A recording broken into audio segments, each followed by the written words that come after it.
Prophétie pour le peuple rwandais. Ruth Mbonizaro est une servante de Dieu, prophétesse qui a commencé à apporter la parole du Seigneur dans les années 80 au Rwanda.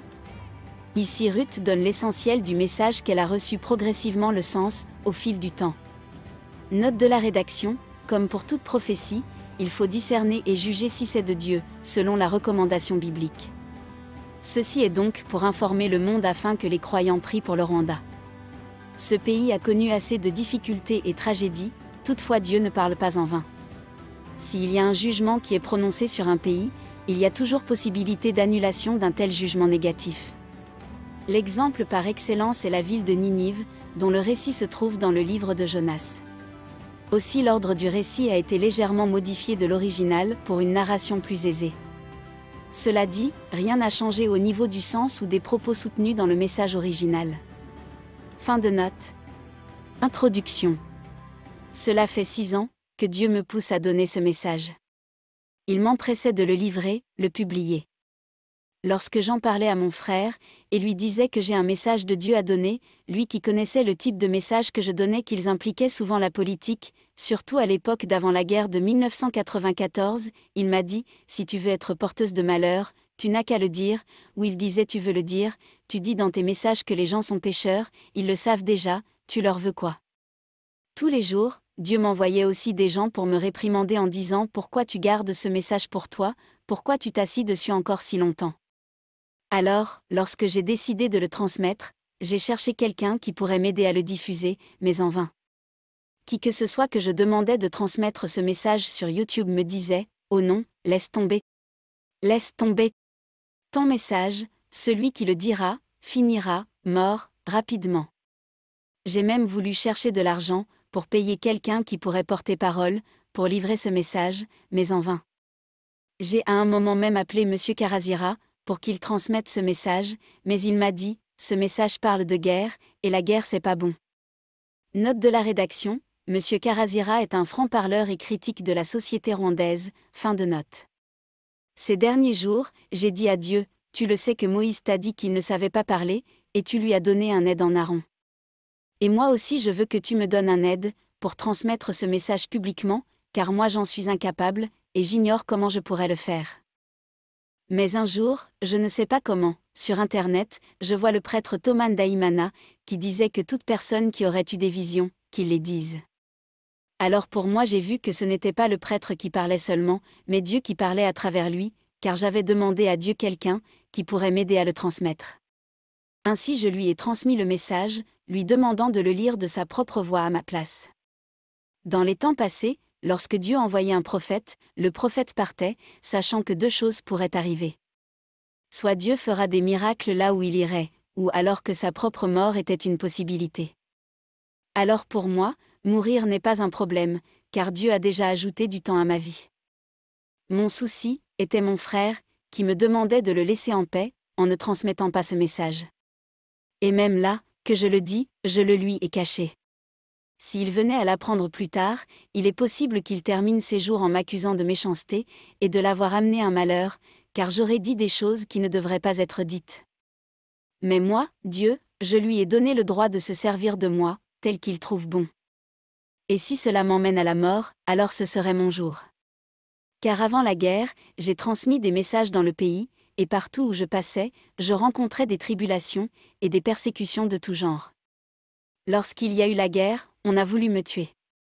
C'est une longue histoire en soi, mais aujourd'hui je me réjouis, car même si ceci amènerait ma mort, le message sera passé, et les gens l'auraient entendu. J'aurai aucune dette envers Dieu, et je remercie le Seigneur Jésus pour cela. Début du message. Bonjour frères et sœurs, je veux vous partager le message que Dieu m'a donné. Il me l'a donné en 1982, et j'ai commencé à le transmettre à cette époque-là, mais ça c'est une longue et autre histoire, dont on pourra parler une autre fois. Dieu m'a montré 3 guerres qu'il y aura au Rwanda. C'était encore sous le régime du président Habyarimana. Dieu m'a montré la guerre qui enlèvera le président Habyarimana, et Dieu me montra une autre guerre qui enlèverait celui qui le succédera. Celle de Habyarimana, j'en ai parlé partout dans toutes les régions du pays, et même à la radio et chez les Muhuris, eux aussi je leur ai dit. Dieu m'a dit de dire aux chrétiens de se repentir afin que les Hutus ne commettent pas plus tard des meurtres, et des péchés, et aux Tutsis de se sanctifier pour dormir, c'est-à-dire pour mourir. Alors vu que Dieu me l'a montré à plusieurs reprises, je veux parler de cette deuxième guerre. Cette deuxième guerre, les gens se posent la question, si Kagame venait à mourir, que se passerait-il? Si Kagame mourait naturellement, ce qui se passerait, est que son entourage le ramènerait par son système, et le remettrait en place. Vision du jar. Le problème est ce que Dieu m'a montré. Ce que Dieu m'a montré est un panier et un jar suspendus en l'air, par un fil qui était au bord de se rompre. Et dessus il y avait accroché des beaux fruits bien juteux, et en grande quantité, mais les gens n'arrivaient pas à voir l'intérieur, sauf si le jar était rabaissé. Alors les fruits ont été consommés, et se sont terminés. Quand ils étaient terminés, les gens ont voulu voir ce qui était dans le jar, et ont tiré sur la corde. Le jar est tombé et s'est brisé. Et du jar s'est déversé le feu. Et ce feu a rempli le pays, et une terrible guerre commença. Vision de la tour élevée. Dieu me montra aussi une tour très haute. Et dans cette tour au-dessus se trouvait un aéroport, où les avions des nations du monde venaient atterrir sur cette tour qui représentait le Rwanda. Et ensuite j'ai vu encore que cette tour avait des colonnes qui se fissurent, et qui étaient au bord de l'effondrement pour entraîner la chute de la tour. Et les gens ont continué à observer cette tour pour voir si elle allait s'effondrer et tuer les gens, puis ils ont fui dans les montagnes très difficiles à monter pour échapper à la chute de cette tour. Ensuite j'ai vu de cette tour en sortait un garçon, qui est venu et a pris les piliers, les a cassés, et la tour s'est écroulée. Quand elle s'est écroulée, les gens étaient surpris et ont dit, « Toi la tour qui est le Rwanda, les avions t'atterrissaient dessus, et c'est en un instant que tu t'écroules comme ça. » Par rapport au message de cette vision, je n'en avais pas encore reçu la signification. Dieu m'avait dit que plus tard, il m'en expliquerait le sens. Et ces derniers jours, Dieu m'en a donné l'explication.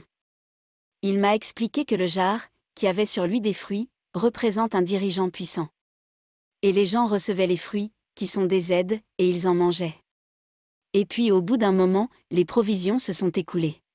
Et là, les gens se sont demandés et intéressés sur ce que possédait ce dirigeant aussi, pour qu'il le voie et qu'il mange de ce qu'il a aussi personnellement, et qu'ils aient la paix, qu'ils soient satisfaits aussi.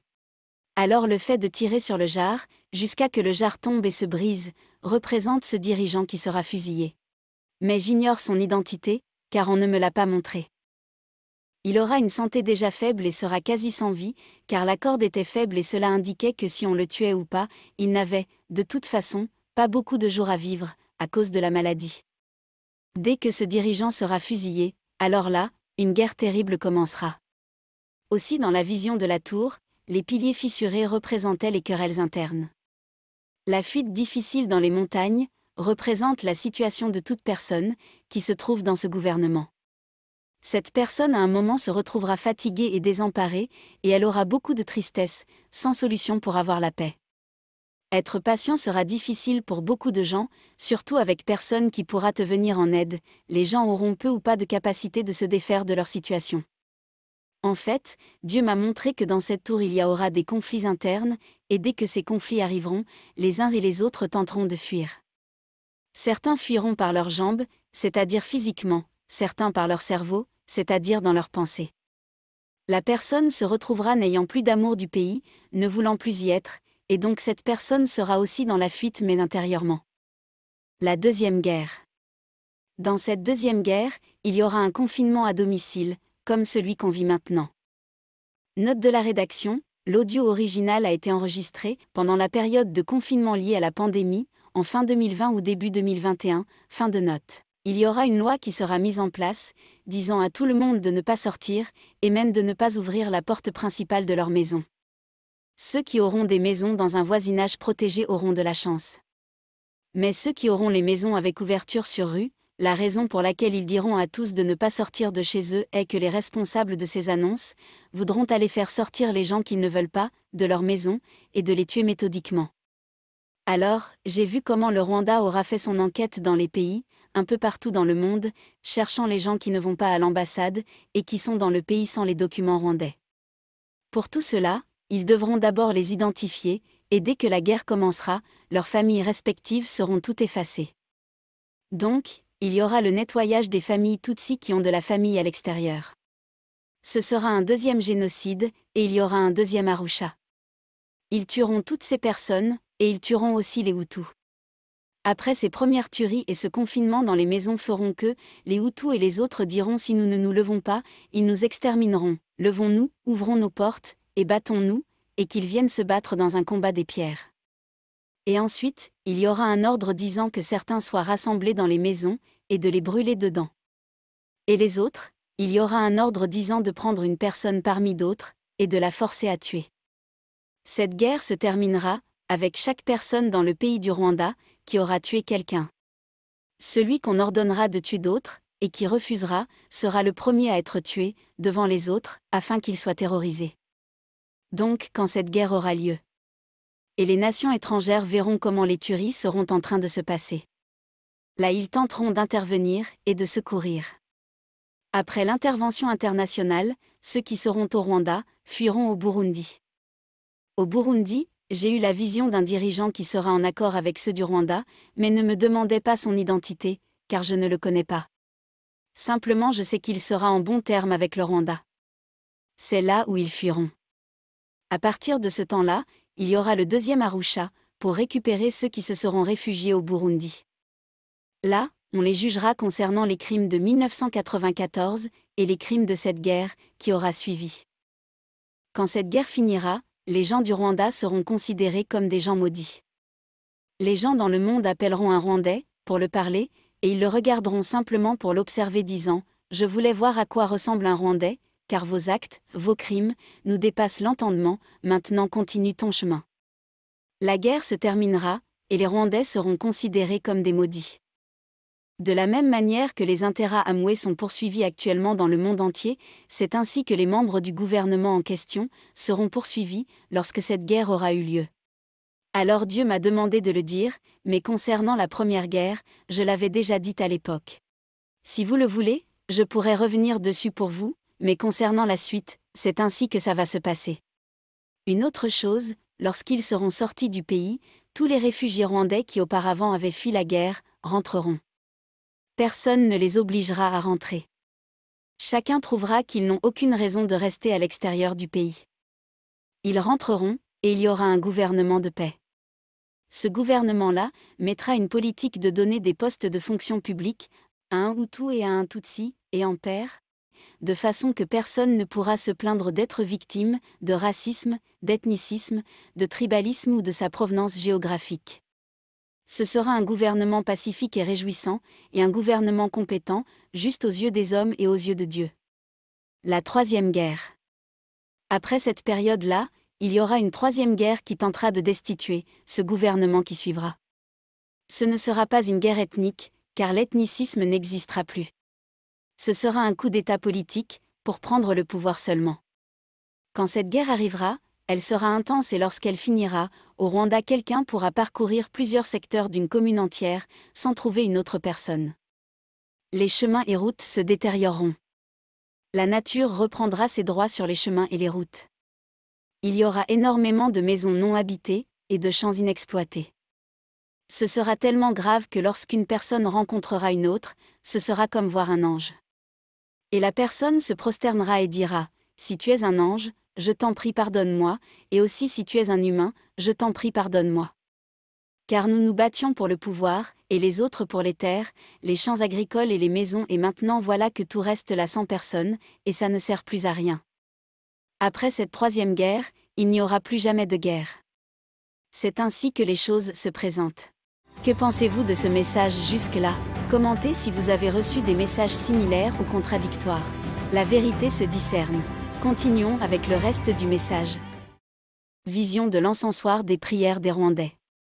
Vers la fin de l'année 1994 après le mois d'octobre, dans cette période de l'année, début 1995, Dieu m'a montré une vision. Il m'a emmené au ciel, au parvis, à l'endroit où il y a les socles des lampes et les encensoirs des prières des saints. Lorsque les gens sont en train de prier Dieu, lorsqu'ils sont à genoux, lorsqu'ils le louent ou même lorsqu'ils dorment mais tant qu'ils appartiennent à Dieu, il y a un lieu où leur prière arrive et se mélange à l'encens de bonne odeur, dans un encensoir en or. Alors l'ange m'y a emmené, et on m'a montré l'encensoir en or, et la coupe, où les prières sont mises. Il me l'a montré, et j'ai vu là au parvis, au bord du trône de Dieu, là où se trouvaient toutes ces prières des saints, j'ai vu qu'il y avait de la fumée, semblable à celle des lampes tempêtes anciennes, qui deviennent noires, couvertes de suie. Cet endroit était très sale, avec beaucoup de poussière, et de suie et l'endroit était enlaidi. C'est comme si la chambre là avait été ruinée. Et donc l'ange m'a dit, regarde là sur l'encensoir des prières, comment le vois-tu?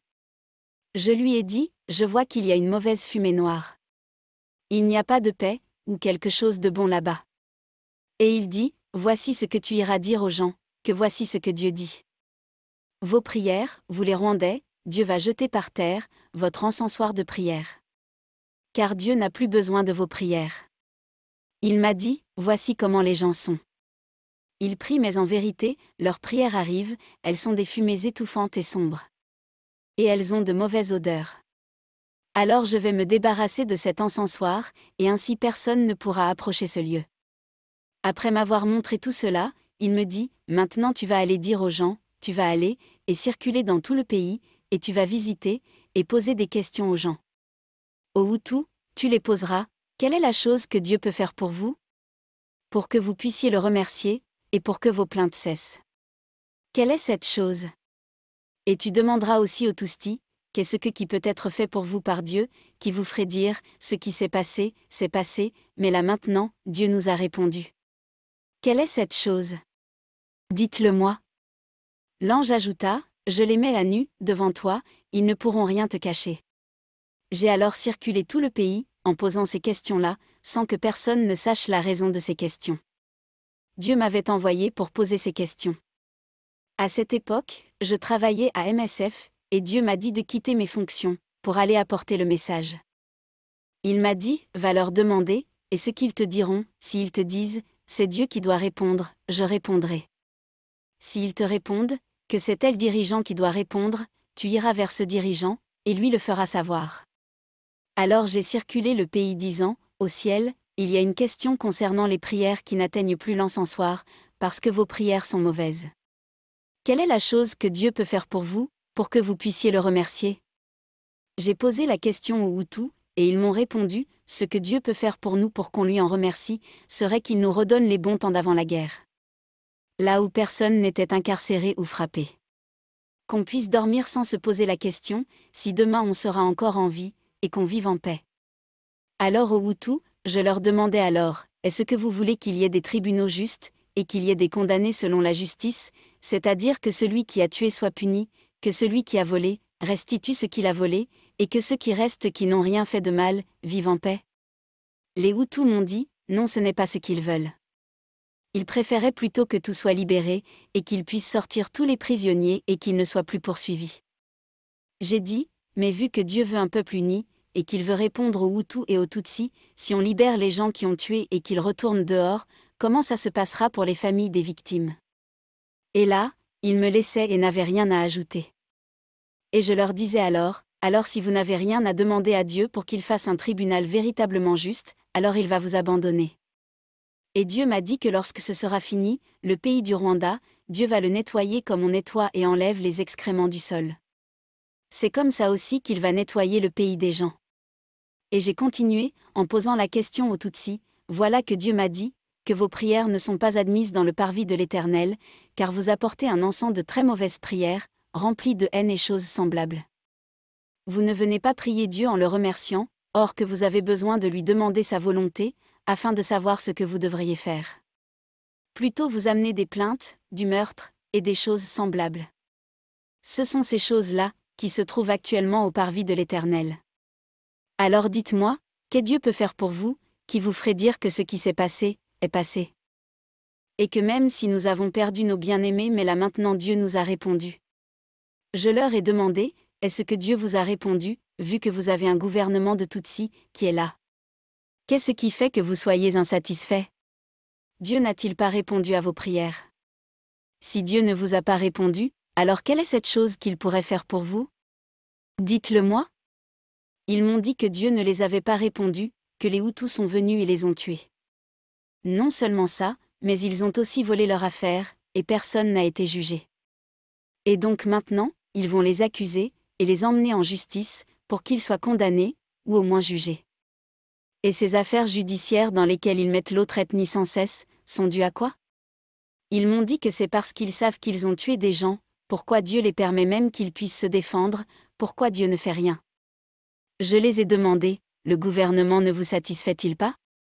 Ils ont répondu, non, car le gouvernement nous dit de sortir des maisons des Interahamwe et qu'on se retrouve sans domicile, et ils m'ont dit cela et beaucoup d'autres choses. Alors qu'est-ce que Dieu peut faire pour vous satisfaire? La majorité, mais je ne dis pas tous, m'ont dit, si on nous donnait les 3 mois que Dieu a donnés aux Hutus pour nous exterminer, s'il pouvait nous les donner et que nous aussi les exterminions, comme cela avait été. Ce sera là que Dieu nous aura répondu. Je leur ai répondu ainsi. Votre prière, Dieu ne l'acceptera pas. Dieu m'avait dit que s'il y avait des choses que vous ayez besoin, que ce soit les Hutus ou les Tutsis, et que ce soit réalisable par le président, que j'aurais pu lui dire afin que ce soit fait. Mais voilà, aucun président ne peut libérer des meurtriers, et les dire de rentrer juste comme cela. Et aucun président ne peut aussi permettre aux Tutsis d'aller tuer les Hutus impunément, en plus qu'il n'y a pas de guerre déclarée. Donc je n'irai pas chercher le président, c'est Dieu qui va vous répondre. Et il m'a dit qu'il va vous nettoyer de la surface du pays du Rwanda, comme on nettoie les excréments de la surface du sol. Il y a un endroit dans l'Apocalypse 15, 7 à 8 qui dit l'un des 4 êtres vivants donna aux 7 anges cette coupe d'or, pleine de la colère du Dieu, qui vit au siècle des siècles. Et le temple fut rempli de fumée, à cause de la gloire de Dieu et de sa puissance, et personne ne pouvait entrer dans le temple, jusqu'à ce que les 7 fléaux des 7 anges fussent accomplis. C'est ainsi que ça s'est passé. Je n'ai pas cherché à contacter le président après cela. J'avais trouvé quelqu'un qui pourrait me mettre en contact avec le président, mais vu les réponses des Rwandais, aucun président ne pourrait leur répondre. Dieu seul leur répondra. Mais Dieu m'avait dit que si tu soutiens que quelqu'un tue un autre, même si tu n'as pas pris l'arme pour le tuer toi-même, tu es néanmoins un meurtrier. Si tu soutiens celui qui a tué, et que tu trouves que son acte meurtrier est bon, tu es au même titre un meurtrier. Cette enquête s'est terminée en me montrant que beaucoup de Rwandais sont remplis d'envie meurtrière et le pays rempli de meurtriers. Les uns veulent que les Hutus meurent, et les autres veulent que les Tutsis meurent, ou que les meurtriers véritables soient relâchés. Telle est la situation. Et l'enquête je l'ai terminée et donc j'ai dit à Dieu comment ça s'est passé et comment alors leur sort sera, c'est-à-dire que Dieu les effacera de la surface de la terre. À cette époque-là, Dieu m'a ordonné de raser tous mes cheveux jusqu'au cuir chevelu. Quand les gens demanderont la raison de cette coupe, pourquoi tu n'as pas de cheveux, tu leur diras que c'est comme ça que Dieu va couper les gens du Rwanda, car ils sont irrépréhensibles, il a perdu patience envers eux. Ensuite, lorsque tu auras de nouveaux cheveux, tu auras de beaux cheveux, faciles à peigner dans le sens que tu veux. Et ainsi tu leur diras qu'après cela, ceux qui auront survécu seront de véritables serviteurs de Dieu. Mais actuellement il va les effacer. C'est ainsi que ça se présente. Là où cette deuxième guerre sera différente de la première, et qu'il n'y aura pas de pitié dans la deuxième. La première tu pouvais aller dire à un Hutu, cache-moi, il te cachait et il patientait avec toi, il t'amenait un seau pour que tu puisses y faire tes besoins. Mais cette deuxième guerre, celui qui te cachera, te tuera également. Que ce soit le jeune ou l'enfant ou la vieille personne, personne ne pourra se cacher. Personne ne sera épargné, tu mourras debout, n'ayant pas d'autres issues. Cela dit, j'ai vu aussi une zone où les gens se retrouvaient encerclés, une zone similaire à la zone turquoise de 1994, vers les chemins de Mutara. Ces gens n'auront aucun endroit où aller. Et HCR les accueillera pour les amener dans d'autres pays. C'est ainsi que ça se passera. Les personnes qui se sont repenties et qui refuseront de faire le mal, seront eux, tués sous des moqueries disant « Jésus soit loué, enfant de Dieu ». Et ils leur traiteront comme Jésus l'a été à la croix, pour les montrer que la religion, ou la croyance en Dieu, ne veut rien dire pour eux. Ils se moqueront complètement de ceux qui prient, car ils ignorent celui qui les protège. C'est ainsi que ce sera. Cette deuxième guerre frappera comme un éclair. À la même vitesse que l'éclair, sera la vitesse de cette guerre. Les gens qui sont en ville, voudront donner tout ce qu'ils possèdent pour quitter et aller au-delà des frontières de la ville, mais ce sera impossible. Car lorsque la guerre éclatera, la ville entière sera encerclée, et les tueries commenceront. Chacun cherchera à fuir mais ne trouvera pas d'issue. On te forcera à tuer, et si tu refuses tu seras tué. Mais certains voudront fuir à Byumba lorsque la guerre sera intense. Mais je vois que à Byumba depuis la frontière à Gatuna, j'ai vu beaucoup de gens venir, mais aussi beaucoup d'eau qui va en direction de Kigali. J'ai vu beaucoup de réfugiés qui venaient de Byumba, en allant vers la ville de Kigali. Mais Kigali sera en pleine guerre intense, que personne ne pourra y rentrer. Ce jour-là, les prisonniers ne pourront s'échapper de la prison. Ils seront tous exterminés par le feu ou les bombes, pour qu'aucun ne puisse s'en sortir. Les prisonniers de cette époque-là, leur sort sera terrible, la mort sera quasi certaine. Ils seront tous tués. Ensuite, la guerre se poursuivra, et tous les pays limitrophes fermeront leurs frontières. Les gens voudront fuir après avoir tué des gens, mais n'auront nulle part où aller et nulle part où rentrer. Ils fuiront au Burundi, et le dirigeant du Burundi, si c'est celui-là, ou un autre je l'ignore, sera celui qui va les accueillir. Les tribunaux traditionnels, Gacaca, ou même les affaires judiciaires seront révolues, car tous ceux qui étaient prisonniers condamnés, ou en attente de justice, seront déjà morts. Le deuxième Arusha consistera à juger ceux qui ont participé à cette deuxième guerre au même titre que ceux qui l'ont été pour 1994. La condition des accusés de cette deuxième guerre sera pire que celle des intra-Amway, car en 1994 il y avait encore un minimum d'esprit de Dieu dans certaines personnes. Et tu voyais que certains avec l'amour et le don de soi et le pardon.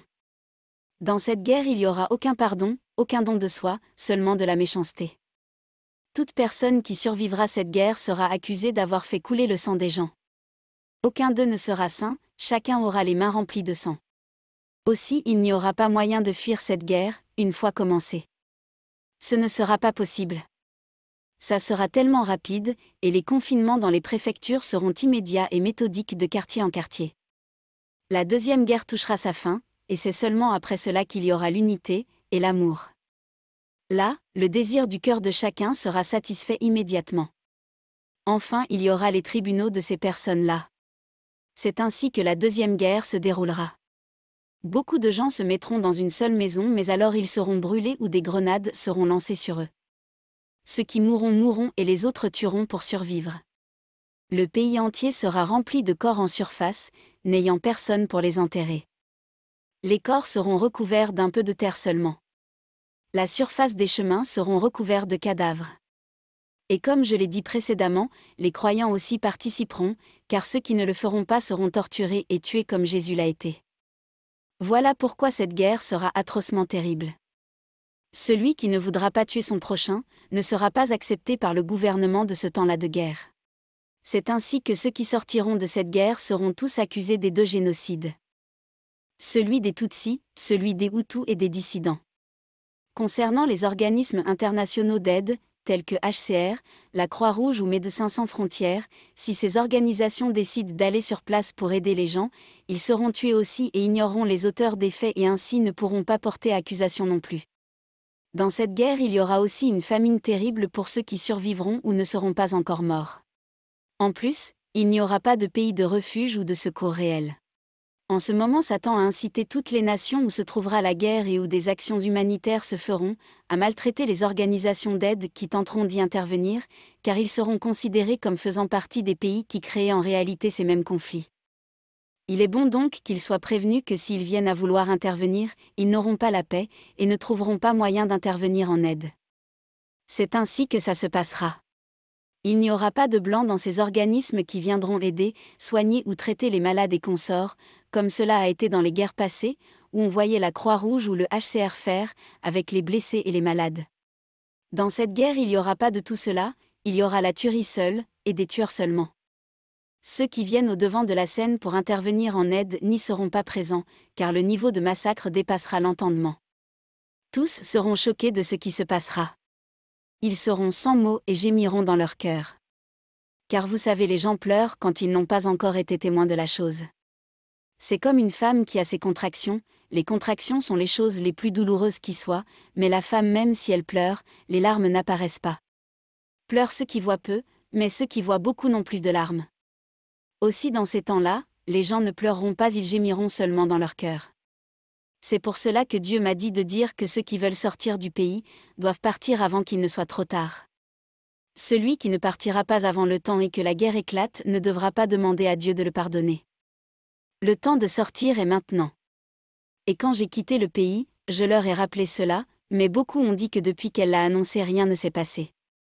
Oui, rien ne s'est passé jusque-là, car Dieu donne le temps aux gens de se préparer, de mettre leur affaire en ordre, les disant de sortir. Il ne surprend pas juste comme ça. Mais s'agissant de sortir, Dieu m'a dit de prévenir les gens de sortir le plus tôt possible. Celui qui ne sort pas tôt, et qu'il voit le malheur arriver, qu'il ne dise pas à Dieu, pardonne-moi et permets-moi de sortir. Plutôt qu'il dise, voilà ce que j'ai attendu est arrivé, et qu'il meure avec sa foi, car il n'y aura pas moyen de fuir, si ce n'est ceux qui auront tué pour survivre. Aussi les gens dans la diaspora qui ont des maisons, des biens au Rwanda. Leurs biens seront détruits, brûlés et mis en chaos. Ils ne laisseront rien intact. Les maisons qui appartiennent à la diaspora ou aux dissidents seront utilisées pour tasser les gens dedans et les brûler dedans. Ce sera fait pour que celui qui rentre et ne puisse pas jouir de ses biens. C'est ainsi que ce sera. Mutara sera le seul endroit où il y aura les organismes d'aide internationaux tels que la Croix-Rouge. Ce sera là où les réfugiés seront rassemblés, faute de trouver un autre issue. Ce sera là où se trouvera la Croix-Rouge, MSF, qui chercheront comment certains réfugiés pourront quitter le pays et d'autres nourriront les réfugiés sur place. Ailleurs ce ne sera pas possible, car si ces organismes s'y aventurent, ils mourront aussi. Si vous appréciez ce genre de vidéos, partagez et abonnez-vous. Si vous avez reçu des messages prophétiques ou des rêves ou visions, commentez-les ou partagez votre histoire ou témoignage par email à visiontra.info@gmail.com.